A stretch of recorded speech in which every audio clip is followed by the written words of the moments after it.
Si j'ouvrais un petit flacon de thioacétone dans cet auditoire, l'odeur d'œuf pourri serait tellement épouvantable que la plupart d'entre nous se mettraient instantanément à vomir.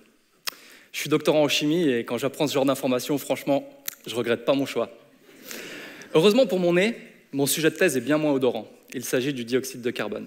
Vous connaissez sûrement le dioxyde de carbone car il a été au centre de tous les débats avec la récente COP21 à Paris, la conférence sur le climat.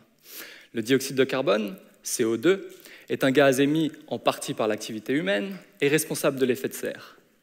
Mais le CO2 est aussi abondant, peu cher et non toxique. Cela en fait donc le candidat idéal pour le travail en laboratoire.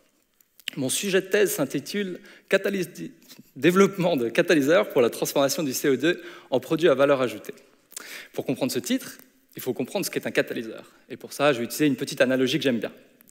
La chimie, c'est l'art de former et de détruire des liaisons chimiques.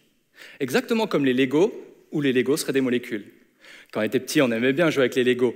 On les mettait ensemble, on mettait deux briques ensemble, on les enlevait, on les remettait, on faisait des petites structures, etc., etc.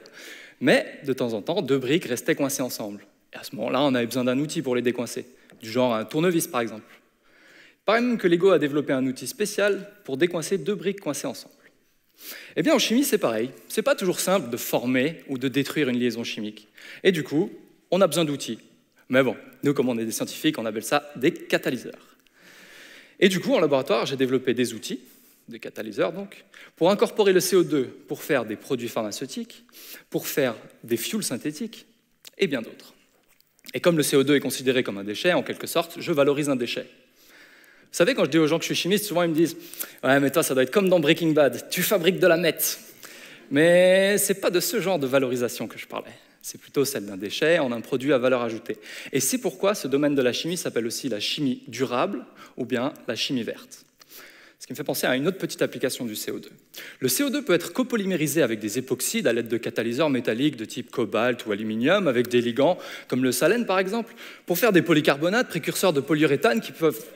Aïe, j'ai dû vous endormir avec cette explication. Eh bien, sachez que ces matériaux dont je parlais peuvent être incorporés pour faire des mousses de matelas.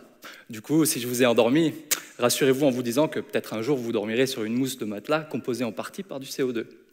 Et c'est ce genre d'application qui fait que moi, j'ai aucun problème à me lever le matin pour aller dans mon laboratoire et jouer avec ma chimie du CO2. Car je sais que si je travaille bien, des applications utiles et pratiques, comme les matelas par exemple, pourraient un jour voir le jour. Et maintenant, avec les quelques petites secondes qui me restent, il ne me reste plus qu'à vous remercier de votre attention ce soir. Merci beaucoup.